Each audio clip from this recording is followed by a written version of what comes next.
ارادہ پیدا کرو. جب یہودی مدینے میں علی بن ابی طالب سے ملنے آیا، کہا مجھے علی سے ملنا ہے، تو جب مولا کو مسجد کے کنارے پر دیکھا سوکھی روٹی کو پانی میں ڈبو کے کھا رہے تھے، تو کہنے لگا مجھے یقین نہیں آتا، اس علی نے مرحب کو بچھاڑا، اس علی نے انتر کو بچھاڑا، اس علی نے عمرو بن عبدود کو بچھاڑا. اس وقت امام نے اپنے جسم پہ ناز نہیں کیا، امام فرماتے میں نے جسمانی طاقت سے نہیں، میں نے روحانی طاقت سے بچھاڑا تھا.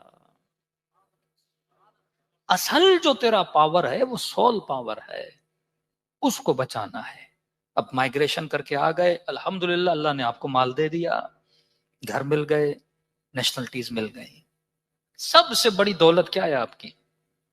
اگر آپ بولو گے مال دولت ہے، تو مال تو فرعون کے پاس بھی تھا، قارون کے پاس بھی ہے، ٹرمپ کے پاس بھی ہے، ایلن مسک کے پاس بھی ہے.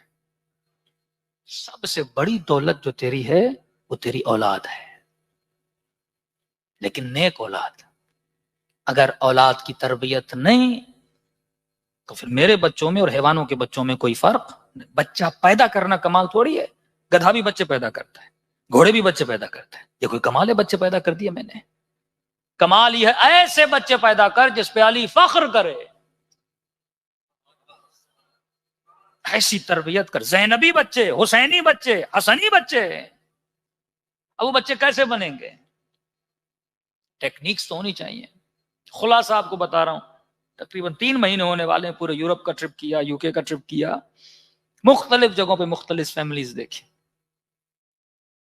ناروے میں ہم گئے، وہاں پہ تقریباً ہماری 3rd جنریشن وہاں پہ چل رہی تھی. ڈنمارک میں بھی تقریباً 2nd جنریشن، 3rd جنریشن.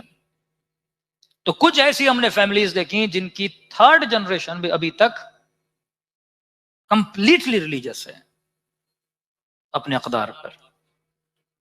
اور 2 بھائی ایسے ملے جو دونوں مولانا، یعنی 3rd جنریشن، اس کے دونوں بچے مولانا، اور ایکٹیولی ڈنمارک میں کام کر رہے ہیں، ڈینش میں وہاں کے یوتھ پہ کام کر رہے ہیں. اسی طرح ناروے میں ملے، ان کے بچے بھی مولانا. تو سارا کنکلوژن بتا رہا ہوں، ان فیملیز نے کیا کیا کہ ان کے بچے دیندار بنے. اور جن کے بچے ہاتھوں سے نکل گئے، ایسی نسلیں بھی ہمیں UK میں نظر آئیں.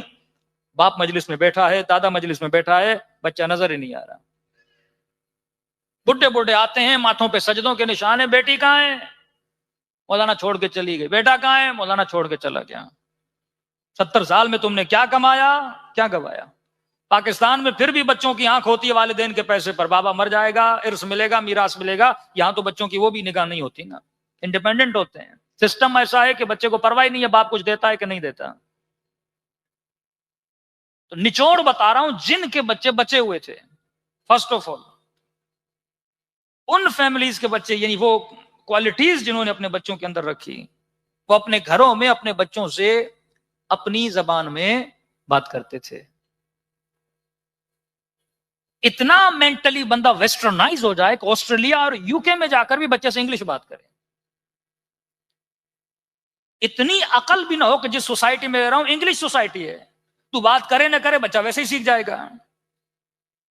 ایک تو مومن کہتا ہے مولانا مجھے انگریز ٹیچر نے بلا کے منع کیا جرمنی میں، کہ وہ بچے کو میں چپل پہنا رہا تھا اور تھوڑی کوشش کر رہا تھا جرمن میں اس سے بولوں کہ اس طرح چپل نہ پہن، اس طرح نہ پہن. ٹیچر نے کہا آج کے بعد اسے جرمنی میں بات نہیں کرنا، اپنی زبان میں. کہ کیوں؟ کہ تیری جیسی جرمنی ہے نا، تو اس کی جرمنی خراب کر دے گا. ایک تو تجھے آتی نہیں، اوپر سے زور لگا کے تو انگلش میں بات کر رہا ہے. بھائی نہیں آتی تو بات نہ کر، وہ ٹیچر سے سیکھ لے گا، سوسائٹی میں سیکھ. بندے میں عقل ہونی چاہیے نا. مینٹل پرابلم ہے، یعنی اتنا ویسٹرنائز ہے کہ یہاں بھی بیٹھ کے کوشش کرتا ہے بچے سے میں انگلش میں بات کروں. ایک تو وہ فیملیز، ماؤں نے اور والدین نے کبھی بچوں سے اس لینگویج میں بات نہیں کی، کیونکہ ان کو پتا تھا اس سوسائٹی میں بچہ رہتا ہے ویسے ہی سیکھ جائے گا. اور سائیکولوجیکلی پرووڈ ہے جو بچے ملٹیپل لینگویجز میں بات کرتے ہیں ان کا IQ لیول نارمل بچوں سے زیادہ تیز ہوتا ہے. کیونکہ زبان صرف زبان نہیں ہے، زبان کلچر ہے، زبان ثقافت ہے، زبان تہذیب ہے، زبان علم ہے، ایک بیریئر ہے. اردو نہیں آئے گی مجلس نہیں سمجھے گا، مرثیہ نہیں سمجھے گا، نوحہ نہیں سمجھے گا. اور یہ چیز میں نے جرمنی میں دیکھی، مجھے بہت خوشی ہوئی کہ مجلس سے پہلے 4-5 بچے منقبتیں پڑھ رہے ہیں، وہاں کی پیدائشی بچے. ایک قصیدہ پڑھ رہا ہے، ایک سلام پڑھ رہا ہے. 5 ایئرس کا بچہ، 6 ایئرس کا بچہ. یہاں کوشش ہونی چاہیے کہ زیادہ سے زیادہ بچوں کو پروموٹ کرو. ایک منقبت دے دو، حالانکہ لکھائی بیچارے اردو میں نہیں، وہ جرمن میں ہی لکھ کے آئے تھے، فونٹس وہی تھے بٹ اردو پڑھ رہے تھے. جب آپ پروموٹ کرو گے بچوں کو کہ بھائی آج آپ نے یہ منقبت پڑھنی ہے، پوری رات بیٹھ کے محنت کرے گا، پڑھے گا، مجمع سے ریسپانس ملے گا، اس کے اندر کانفیڈنس بڑھے گا. ہاں، یہ ساری چیزیں اس کے اندر بڑھیں گی. اسپیچ دینا ایک بڑا ہنر ہے، وہ بچہ دے گا. یہ وہ ثقافت ہے جس سے فائدہ لو. اب یہاں پہ وہ لوگ پڑھتے رہے جن کو شروع سے اردو آتی. بھائی آپ نے نسلوں کو پروموٹ کر رہے ہیں، خود کو تو نہیں کرنا نا. آپ تو پہلے سے پروموٹڈ ہو. نسلوں، ایک وہ جنہوں نے اپنی لینگویج میں بچوں سے بات کی، فرسٹ آف آل. سیکنڈ وہ لوگ، دوسری کوالٹی تھی، مثلا یہ ناروے کی بتا رہا ہوں، میں نے کہا آپ اتنی، وہ تھرڈ جنریشن اردو بھی اتنی پیور، پنجابی بھی پیور بول رہے تھے. میں نے کہا آپ کیسے بول رہے ہیں؟ کہ ہمارے والد کی عادت تھی، سال کی جو چھٹی کے 1-2 مہینے آتے تھے ہمیں پاکستان لے کے جاتے تھے. تو 2 مہینہ جب ہم اس کلچر میں رہتے تھے، گرو اپ کرتے تھے، تو اس کلچر کو ہم نے کیا کر لیا تھا؟ ایڈوپٹ کر لیا تھا. 2 مہینہ 3 مہینہ. تیسری چیز ان لوگوں میں تھی، ان کے بچے مذہبی تھے جن کے والدین کا امام بارگاہ یا سینٹر سے کنیکشن مضبوط تھا. اب لٹرلی بتا رہا ہوں، جن کے دونوں بیٹے مولانا تھے، وہ بتائیں امام بارگاہ میں کیا کرتا ہوگا؟ وہ امام بارگاہ کا بورچی تھا، کک تھا. دونوں بیٹے ماشاءاللہ اور بڑے مشہور اور بہترین خطیب دونوں مولانا بنے. وہ کک تھا امام بارگاہ کا. 24 گھنٹہ کام امام بارگاہ میں تھا. بچے اسی ماحول میں کھیل رہے ہیں، پل رہے ہیں، بڑے ہو رہے ہیں، اور وہیں سے عشق بڑھا، محبت بڑھی، اور کیا بن گئے؟ عالم دین بن گئے. جس کا کنیکشن امام بارگاہ سے مضبوط ہو. ایک آپ زبردستی بچے کو لاتے، اس کا فائدہ نہیں ہے، اس کا نقصان ہے. مطلب سنڈے چھٹی کا دن ہوتا ہے، سیٹرڈے سنڈے بچے کے کھیلنے کا دن ہوتا ہے، چھٹی ہوتی ہے، اس دن بھی لا کے آپ اس کو پریشرائز کرو گے تو خدا نہ خواستہ کہیں ایسا نہ ہو وہ قرآن سے بیزار ہو جائے. بچپن میں آپ کے ساتھ بھی ایسا ہوتا ہوگا، مثلا چھٹی ملتی ہے، آپ فٹ بال یا کرکٹ کھیلنا چاہتے ہو، والد کان پکڑ کے مولوی کے پاس بھیج دیتا تھا، جا قرآن پڑھ. اب اس کو وہ مولوی کی شکل ہی اچھی نہیں لگتی تھی. کہ جب بھی مجھے کھیلنے کا ہوتا ہے یہ مولوی کی طرف، تو شاید منتیں بھی مانتا تھا یہ مولوی یا بیمار ہو جائے یا ایکسیڈنٹ میں اس کی ٹانگ ہی ٹوٹ جائے کہ میں اسے ملوں ہی نہ. ایسا نہ کرو، اٹریکشن اس کی پیدا کرو. میں نے بچوں کو روتا ہوا دیکھا کہ ہمیں سینٹر جانا ہے، کیونکہ ان بچوں کا جو سوشل سرکل تھا وہ سینٹر بن چکا تھا.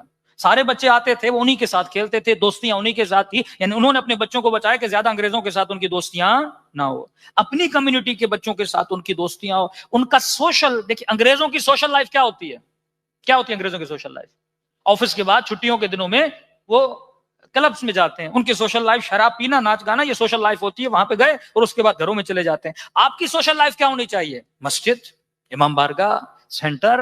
یہاں پہ بچے آئیں، جب ایک دوسرے کے ساتھ دوستیاں ہوں گی، اٹریکشن بڑھے گی، اس کے ساتھ بچے کسی اور سرکل کے اندر نہیں جائیں گے. تیسری چیز لینگویج، پاکستان میں سال میں 1-2 مہینہ آنا جانا. دوسرا مسجد کے ساتھ ریلیشن. چوتھی چیز بڑی یونیک چیز ہے، علماء کا احترام. جن والدین میں عالم کا احترام زیادہ تھا وہ بچہ عالم سے کیا تھا؟ انسپائر تھا. اسکول ایک ہمارے مومن چلاتے ہیں اسلام آباد میں، ان کے اسکول کے جتنے بچے تھے ہاف آف دیم وہ عالم بننے کی خواہش کرتے تھے. میں نے کہا آپ نے کیا کیا ہے بچوں کو کہ ان کا دین کی طرف رجحان ہے؟ کہتا جب بچے پاس آؤٹ کرتے ہیں، جو اینڈ میں بچے A1 پوزیشن لیتے ہیں، کہتا نارملی اسکول والے کیا کرتے ہیں، فلاں اسکول سے کوئی ہیڈ ماسٹر بلا لیا، کوئی سیاستدان بلا لیا، کوئی بڑا پیسے والا بندہ بلا لیا. کہتا میں کسی کو، میں مولوی بلاتا ہوں، اور مولوی کے ہاتھوں سے کیا دلاتا ہوں؟ میڈل دلاتا ہوں. تو بچہ دیکھتا ہے جو ہائیسٹ پوزیشن ہے وہ کس کی ہوتی ہے؟ وہ مجھے میڈل دے رہا ہے. تو اس کے ذہن میں اس کا رول ماڈل بن جاتا تھا، اس کا احترام بن جاتا تھا. پنجاب میں ایک فیملی تھی، ظاہر ہے پورے پاکستان میں سفر کرتے ہیں، تو اس کی ماں تھی، ایک بچہ، تو اس کے 2 بچے تھے. اب ظاہر ہم تھک کے مجلس پڑھ کے جب جاتے تھے، وہ بچے کو بھیجتی، جا مولانا کا سر دباؤ، مولانا کے پاؤں دباؤ. اب میں نے کہا بھائی ہم ان مولیوں میں سے ہیں ہی نہیں کہ سر دبوائیں، پاؤں دبوائیں. کہتے نہیں مولانا. میں نے کہا بچے کے ہاتھ اتنے کمزور. میں نے کہا یہ کیا پاؤں دبائے گا، اس کے ہاتھ ہی دبے ہوئے ہیں. یہ بچے کہیں نہیں مولانا ٹریننگ دے رہے ہو. کس چیز کی ٹریننگ؟ کہ ہمارے ابا ایسے کرتے تھے. گھر میں کوئی عالم ہوتا تھا، بھائیوں کو بھیج دیتے تھے کہ بچپن سے ان کے وجود میں ایک تو خدمت کا جذبہ، ایک وہ جب دیکھیں گے کہ والدین علماء کا اتنا احترام کر رہے ہیں، ان کے دل میں بھی کیا بڑھ جاتا تھا؟ احترام عالم بڑھ جاتا تھا. چھٹی چیز جو اس وقت بہت ضروری ہے اور آپ کے لیے نعمت ہے، وہ میں تجربہ پچھلے سال ہم نے کیا، وہ ہے سفر 40. کم از کم لائف میں ایک بار دو بار اگر خود پہ واجب کر لو تو اور اچھا ہے. اپنے بچوں کو 40 پہ ضرور لے جاؤ. یعنی وہ کچھ جو انہوں نے سالوں میں نہیں سیکھا ہوگا وہ سفر 40 سے سیکھ لیں گے. ایثار کا جذبہ، قربانی کا جذبہ.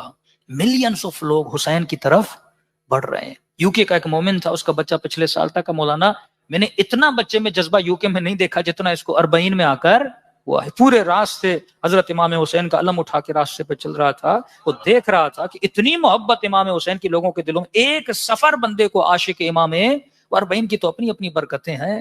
ایک واقعہ پنڈی کا واقعہ ہے، وہاں پہ ریٹائرڈ اپنا ایف سی سے کوئی بندہ تھا، یہاں پتہ نہیں ایئر فورس سے تھا، وہ ریٹائرڈ فوجی تھا. وہ کہتے ہیں، وہ ہمارے دوست بتاتے ہیں کہ مولانا پول ہوتے ہیں تو نمبرز کے ساتھ، پول نمبر مثلا 95 پہ تھا، ہم پیچھے تھے ابھی 5 پول، تو اچانک بم بلاسٹ ہوا. اس کے دونوں بیٹے کہہ رہے میرے ساتھ تھے. اب جیسے آگے بم بلاسٹ ہوا، دعائیں دعا، تو ہم پریشان ہو گئے. یہ دونوں دوڑے کہ ہمارے بابا کہیں بم بلاسٹ میں مر نہ گئے ہوں، کہ آگے پیچھے لاشیں ہی لاشیں. اچانک ان کی نگاہ اپنے والد پہ پڑی. کیا دیکھا؟ اوپر والا دھڑ تو سالم ہے، نیچے کا دھڑ نہیں ہے. لیکن اس بندے کے چہرے پہ ذرہ برابر کرے شکن نہیں. دونوں بیٹے رو رہے ہیں کہ بابا ہاسپٹل لے جائیں، ہاسپٹل لے جائیں. کہتے اس نے مجھے بلایا اور دونوں کا ہاتھ میرے ہاتھ میں تھمایا. کہ اتنے لوگ گرے ہیں، مجھے کوئی نہ کوئی لے جائے گا، تو میرے بچوں کو حسین تک لے جا. کیونکہ ان کا امام ان کا انتظار کر رہا ہے. پورا لشکر اور وجود قلب محبت امام حسین کی طرف رواں دواں ہوتا ہے. تو جب تک آپ اپنی نسلوں کا خیال نہیں کریں گے، چھوٹی چھوٹی چیزیں ہوتی ہیں. 7ویں چیز آپ کو بتا رہا ہوں، سفر 40 کے بعد ان کے بچے بچے ہوئے تھے جن کی مائیں جاب نہیں کرتی تھی، جنہوں نے پورا فوکس اپنے بچوں پہ کیا. نیو کیسل میں ایک فیملی میں نے دیکھی، مجھے یقین نہیں آ رہا تھا یہ بچیاں یو کے میں بڑی ہوئی بچیاں ہیں. ماں آن لائن پڑھتی بھی تھی، گھر میں جو ٹی وی لگا تھا اس پہ نعتیں چلانا، ایسی چیزیں چلانا. ہم اسکول سے آتے ہیں، بچہ تھوڑا تنگ کرتا ہے، ٹیبلٹ ہاتھ میں دیتے ہیں، جا کے تو کھیل، ہم تو بزی ہیں. کارٹون کھول کے لگا دیتے ہیں، یہ نہیں پتا کہ بچہ کارٹون میں کیا دیکھ رہا ہے. اس نے ٹی وی کنٹرول کی کہ بچے نے کیا دیکھنا، اور بڑی خوشی سے بچے جیسے اسکول سے اس نے ایک نعت لگا لی، ساری دونوں اس کی بچیاں نعت سن بھی رہی تھیں، اس کے ساتھ ریپیٹ بھی کر رہی تھیں. میں نے کہا کنٹرول انوائرمنٹ سب سے بڑی ذمہ داری ماں کی ہے. اب اسی میلبرن میں ایک مومن نے کہا مولانا کیا کریں، بینک سے گھر لیتے ہیں لون پہ، مورگیج پہ، اب ایک بندہ کام کرے کس نے پوری نہیں کر سکتے. تو میں نے کہا بھائی ہرس کرنے کی کہ کس نے کہا تو 4 کمرے کا گھر لے. ایک تو میری تمنا اتنی بڑی ہے 4 رومز 5 رومز کا گھر لیتا ہوں، اب ظاہر ہے دونوں کو کام کرنا پڑے گا نا. یا تجھے گھر ملے گا یا تجھے تیرے بچے ملیں گے. کمپرومائز کر، 2 کمرے کا گھر لے، ایک بندہ کام کر کے پورا کرے تاکہ تیری نسلیں تیرے ہاتھ سے نہ چل جائیں. کیونکہ ایک دن آئے گا، گھر بھی ہوگا، مال بھی ہوگا، گاڑی بھی ہوگی، لیکن تیری نسلیں ہاتھ سے نکل جائیں گی. جس چیز پہ اہل بیت فخر کرتے تھے، یا اپنے اصحاب پہ فخر کرتے تھے یا اپنی اولاد پہ فخر کرتے تھے. کربلا میں حسین اپنے اکبر پہ فخر کر رہے ہیں، حسن کے بیٹے جناب قاسم پہ فخر کر رہے ہیں نا. یہ جملے کیوں ہیں کہ مائیں بار بار بچوں کو کہتی ہیں کل مجھے شرمندہ نہ کرنا، کل کو یہ بولے ماں کے دودھ کا اثر ہے. مطلب ماں کا دودھ بھی اثر رکھتا ہے نا، ماں کی تربیت اولاد پہ اثر رکھتی ہے. اور اگر تو صحیح سے نہیں لڑا تو ماں بولتی ہے میں شرمندہ ہوں گی. کل اگر تیرا بچہ بگڑ جاتا ہے تو میں کہوں گا سب سے بڑی ذمہ داری ماؤں کی ذمہ داری ہے کہ بچوں کو صحیح ٹریک پہ لائیں، بچوں کی صحیح تربیت کریں. کیونکہ یہاں سب سے بڑا خطرہ جو ہے آپ کی نسلوں کا خطرہ ہے. یہ رپورٹ بھی پڑھ لیجئے، 1930 میں جو یہاں پہ لیبنیز آئے 90% ان کی نسلیں کنورٹ ہو گئیں. 1970 میں جو یہاں پہ مائگریشنز آئے ان کی 70% ریشو کم ہوا، 70% ان کی نسلیں ہوئیں. الحمدللہ یہ ریشو کم ہو رہا ہے، ایک اچھی بات ہے. اب لیٹسٹ رپورٹ مجھے نہیں پتا کہ جو لوگ لیٹسٹ یہاں پہ موو ہوئے ہیں، تو جتنی بندہ محنت کرے گا اس کی نسلیں بچ سکتی ہیں.